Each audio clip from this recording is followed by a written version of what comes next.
In this episode of the IT Experts podcast, we talk with Stuart Warwick about how we can pick some low-hanging fruit.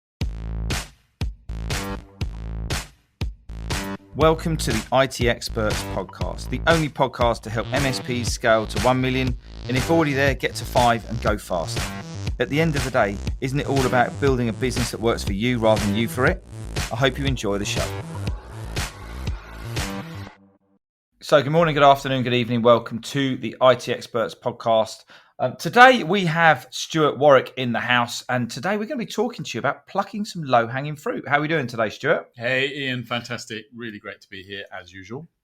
Now, today, key subject. This is one podcast that I believe, given by track records, will put 15% on your bottom line straight away. I think it's called account management. And the reason that we're going to be talking about it is because it is something that we discuss many, many times in the Growth Hub. So much so that our last 2-day intensive, we ran some specific training on our framework to help maximize your revenue, build great relationships, and increase your profitability without doing any sales and marketing. Yeah, Ian, it's the secret weapon and the golden goose that keeps on laying those beautiful golden eggs, account management, because it lies at the heart of long-term client and business owner success. Brilliant. So, look, what are people doing wrong at the moment with account management? Because a lot of the time people say, oh yeah, we do a bit of white space selling, and they kind of, they're doing their QBRs and everything like that. But what people sometimes are missing out is how they kind of connect the process together, isn't it? It is completely. And the problem is that most MSPs know their clients, they're talking to their clients, so they think they are, but they're not talking to them in a way that means that they're in clear and obvious, line of sight. So therefore, they're kind of out of sight. And when you haven't got this account management process in place, and many MSPs, think of this as TBRs, QBRs, but effectively, it's account management, it's client management, it's client relationship management, although that gets confused with client relationship software, but that's a whole different subject, in terms of marketing. But, maintaining the relationship between you and your customer is critical, because the beauty of the MSP business model is that it's about long-term continued relationship and revenue in a win-win relationship. Looking after a company's digital transformation, digital security over the long term. Some MSP clients could work with you forever and never leave you as long as they see the value. And so maintaining the value is vital. So if you're out of sight and you're not in sight, you're the last person to know when a client is perhaps unhappy or decided they're unhappy and is looking for someone else. And the time that you hear about it is when they give you notice. So with this process, because obviously MSPs are busy, they've got lots of time, lots of things going on in their time, dealing with all the technology as well.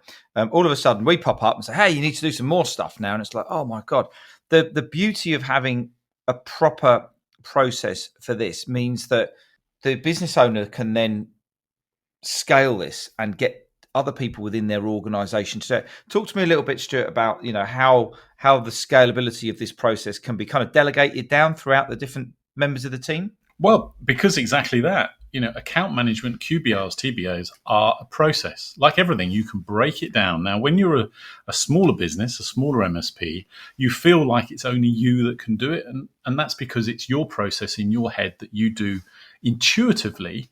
However, anything that you do, you can show someone else to do.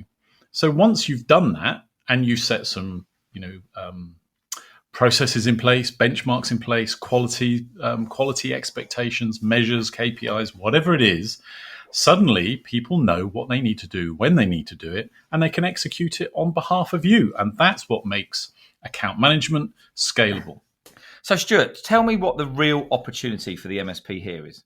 It's huge. It is absolutely huge, which is why at the beginning of this podcast, you were saying it's worth really kind of instant contribution to the bottom line. And it is, because your clients are the low-hanging fruit, and your relationship with them is all about the low-hanging fruit. Just like you can just reach up and pluck the juiciest fruit off the, the heavy arm of the tree, in season. It's easy to pull that apple off the tree. Whereas the ones right at the top, you've got to climb up, you might fall out, it's hard work. And that's kind of the metaphor for like new business. It's hard to find, it's hard to get. However, your clients are your low-hanging fruit. And the thing is, most MSPs underestimate the opportunity that lies within them. And so if you get this right, you end up with a proactive relationship, not a reactive one. Like I said earlier, you're the last person to find out if they're unhappy because they don't tell you until they're ready to leave or they're ready to fire you. And that's the worst nightmare to have, that to suddenly find that a really important client actually isn't as happy as you thought and wants to leave. So you get a proactive relationship. You're invited to the top table. You maybe even sit on the board of some of your bigger clients as the IT director, CTO. The other thing is that by having a proactive relationship, you get to align them to your stack. So their technology roadmap becomes the roadmap that you've provided for them. Whereas if you're just reacting to their needs, you're putting them in charge of their technology roadmap, in essence. If you're waiting for them to contact you for what they need next, you're on the back foot. You're not on the front foot. The other element around account management that is so powerful is that it's actually a point of differentiation. Your relationship is a point of differentiation for your business with that client. And in essence, one way of thinking about it is that you're building a moat around that client, around your business. And what that means is that it makes it difficult for other people to get over that moat, to build a relationship, to penetrate that relationship, just like a moat helped defend castles back in the day when castles were, the main way of defending your position. So you build a fantastic moat around your business. And finally, it's all about long-term win-win relationship. You win, they win. They have confidence in their digital roadmap. They have confidence in their security, and you have confidence in the steadiness and solidity and profitability of the relationship you have with those clients. That is something you can build upon year on year. That's great, Stuart. So what we're going to do now is we're actually going to share with you the fundamentals of the framework that we use at the Growth Hub. And there's 5 key steps, isn't there, Stuart? Yeah, there is completely. First of all, you have to kind of look at the data. You have got clients, you have got a PSA that holds all of the insight around your clients. So have a look at it. Analyze your clients and understand what they're worth to you. What do they buy? What the turnover is? What products do they buy or don't buy or should buy? You've got a stack. You've got a technology roadmap of services and products that an ideal client should have. And each of your clients, depending on their size and their growth and their rate of growth, need a different level of service from you, depending on where they're at in their growth as a business. So first of all, stop, analyze your clients. What have they got? What have they not got? And make a plan. And what would typically that plan would look like? Would that be like a list of your clients, then what services they've got running across the top? Is it as simple as that? Yeah, it is. It is. First of all, it's kind of like not all clients are equal. So whether you categorize them into buckets or into like an ABC categorization, it doesn't really matter. But your A clients, for example, may be your biggest clients or your most profitable clients or maybe your most complex clients. It really depends. The classification is down to you. Your level 2 clients or B clients, maybe your mid-sized clients. And then your C's and D's will be obviously your smaller or less complex or worth less to you clients. So first of all, by categorizing, it stops you having all clients being equal because they're not. And it allows you then to assign a process to each client. Maybe your biggest clients, most complex clients get more visits. They get a different kind of technology or TBR, or QBR process. Yeah. It's more in depth. Whereas some people may literally just get a phone call once a year to say, hey, are you still alive? Has anything changed? Should we know anything significant about your business? And they're clearly going to be your 1-man and 2-man bands.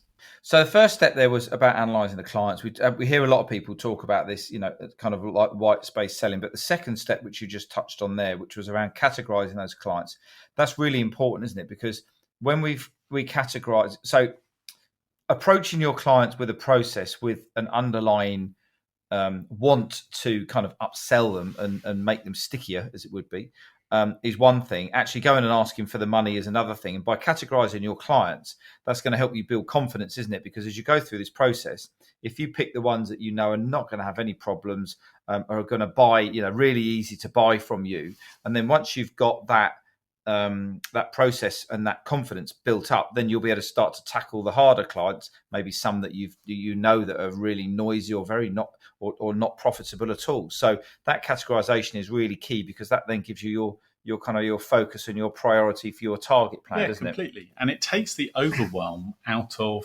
who and how and when do you talk to your clients, instead of thinking, oh, I've got to see all of my clients or talk to all of my clients, in the same way. As I said, that not all clients are equal. So having categorized them, it makes life a lot simpler. The other side of it is that it means that you have a chance to, again, this is the heavy lifting of the data analysis side. And data analysis kind of is probably over-egging it, really, and you mentioned the white space selling, is literally, if you look at a matrix of each client and the stack that they ought to have, depending on what they're buying from you, the classic packages, bronze, silver, or gold, however you label your packages, is that, who has got what and where is the white space, where are the gaps for you to add more value. And it's not selling, it's about adding more value.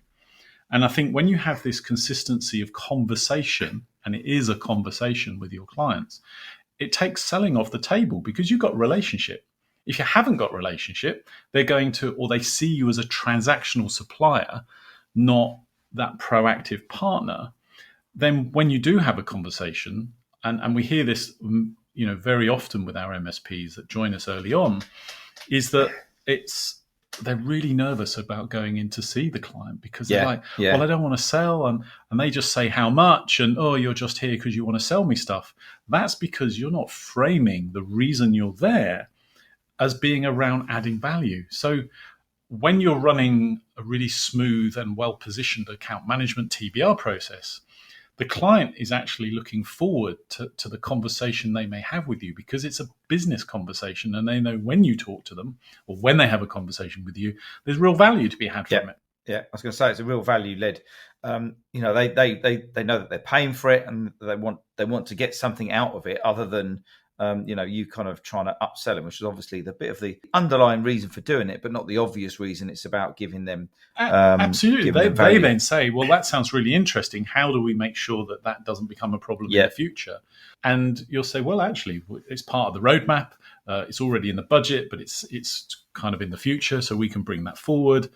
And that word I haven't mentioned up till now, you end up having a budget for the future of the roadmap that you've already described to them. So again, it comes back to this proactive conversation you need to have, which leads us really neatly into kind of that next step, which is the less noise you will get on help desk, because everything is standardized and simplified, and your team can easily support them. And it just becomes this amazing win-win solution. And this is the bit where you can really start to leverage.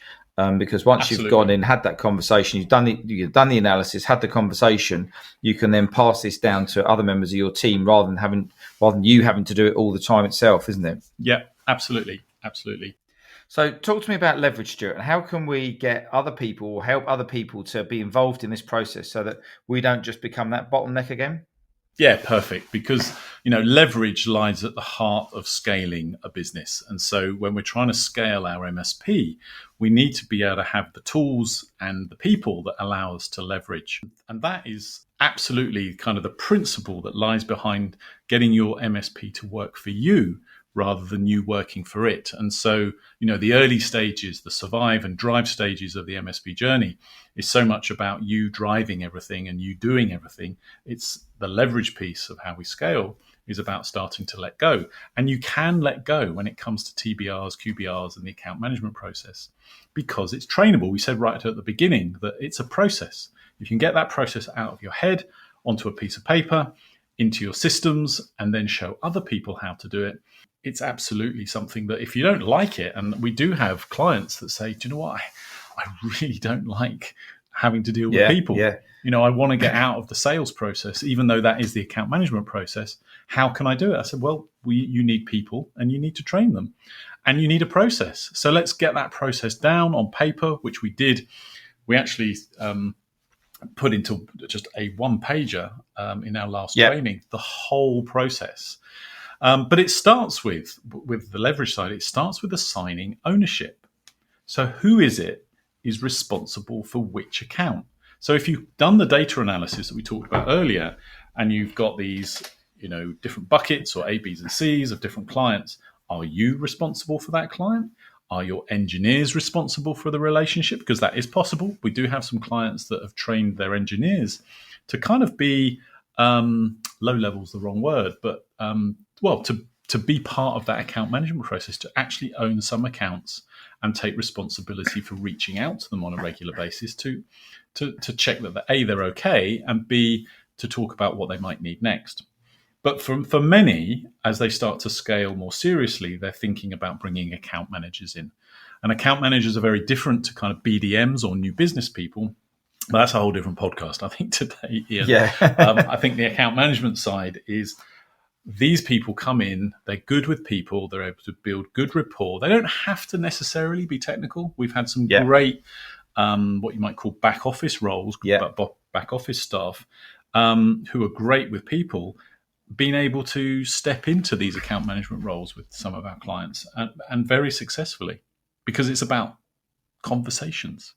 It's not about the technical expertise required to install whichever system it is that we're talking about.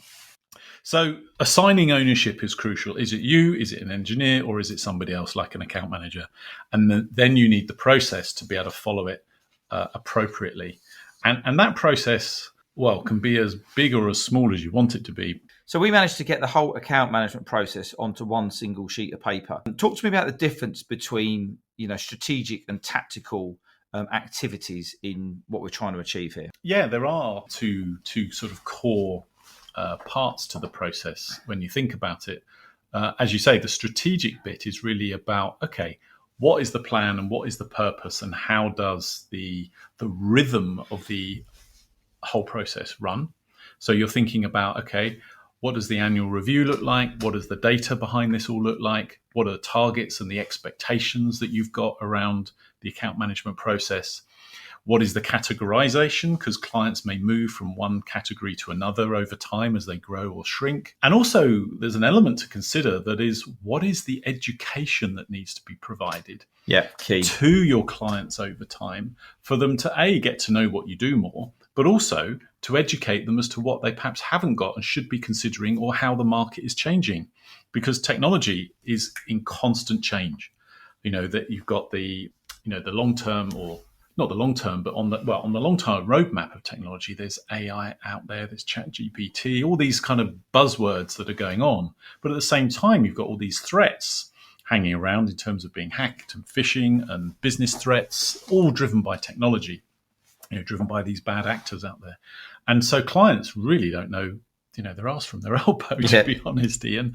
And so they look to you for that. And that's the strategic piece of how you can use your marketing to your clients to A, promote your products and services that they perhaps aren't taking yet or should be considering, and also educate them about what you do, how you do it, which also spins over into material for your new business marketing. And I think if you only take one thing away from this podcast, and you go and deliberately go and educate your clients more by doing, lunch and learns, promotions, even just connecting with them and emailing them and telling them, the state of the world according to, our IT companies, it would be, and what's going on, what you need to know about. Then at least when you have a conversation with them around a particular element of cybersecurity or an issue that's going on in the world, then they know exactly what they should be doing and how you can help them with that. So education, even education through content, is a key thing that we're always talking about in the Growth Hub, is massive, isn't it? It is. However, it depends on how mature you are as an MSP. So, suggesting that there's a whole educational plan and promotional plan maybe feel like massive overwhelm if you're still sort of 2, 3, 4, 500,000, because you're trying to get your head around, how do I regularly talk to my clients, let alone do marketing to them at the same time. So obviously the sophistication of your account management process does depend on the maturity size of your business. However, if we're looking to leverage your skills in the business and build a team, as you begin to elevate above the day-to-day detail, you're able to then increase the sophistication of what you do. And in this particular area, we're talking about account management. But Ian, if we switch it then over to the tactical side of account management, that's really just getting into exactly what it says on the tin, the tactics. What does the quarterly and monthly rhythm of review, as we always say, what's that rhythm look like? What are the KPIs and customer satisfaction scores in terms of the actual feedback from what your team are doing or you're doing? Is it all green? Is it amber? Are there some reds? What do we do when we get that feedback? How is the team feeding back to the technical team in terms of, what's been found out from that review? And the other tactical side is then executing the actual educational and promotional side of it. So strategic is planning, tactical is execution, and then we break it down. But you make this process so much more targeted and effective when you've done that bit we started talking about right at the beginning, which is that data analysis. That's amazing. And there's a lot to take in there. And as usual, we always kind of recommend you go back and listen again, get your pen and pad or your Remarkable out or whatever you're using to take notes and just to jot these things down. But once this is mastered, this just leads to better, not that MSPs have a massive issue with client retention anyway, but, better client retention, much stronger relationships where people are coming towards you and they want to buy more from you rather than you having to sell to them all the time or upsell to them. But most importantly, you don't have to do any sales, any marketing, any content, any LinkedIn or anything like that. All you need to do is kind of go back and care about your existing clients. And you will be absolutely gobsmacked that when you kind of follow through this framework and this process, on how much extra revenue is sitting there in your low-hanging fruit that you have no idea about. It is. I get so excited when we talk to new clients because they have no idea the opportunity they have in front of them. Obviously, the bigger they are when they join us, the bigger the opportunity because it's just a function of scale. But even for some of our MSPs that are 200,000, 300,000, 400,000 when they join us, the opportunity is enormous because just the privilege of being able to find the time, step back, analyze the data and actually see what is there or what isn't there and what is now in front of them is magic. And it really means that they're adding 10, 20, 30, 40, 50 grand to the business in 12 months, which is massive because not only does it solidify the relationship with the client long term, it puts you on the front foot so that if they were going to leave, you've had a conversation about the reason why they're leaving or you've identified it somehow. Yeah. And it's good for you and it's good for them. It's all about conversation. All it is about having a conversation proactively with your clients in a structured manner. Fantastic. Stuart, that was absolutely brilliant. Thanks very much for sharing that this afternoon. I know there's a lot of information to take in, but if you guys get your head around this, then it's a massive opportunity for every MSP. I'll look forward to catching up with you, Stuart, on the next one. Cheers. Yeah, thanks, Ian. Absolute privilege. So I hope you enjoyed the show. If you did, I'd love it if you could leave a rating and review on your favourite podcast platform. If you want to learn more about how to take your MSP to $1 million, or if you're already there, go faster, then come and join Stuart Warwick and myself in the Scale with Confidence Facebook group. The link is in the show notes. You go and enjoy the rest of your day, and I look forward to connecting with you soon.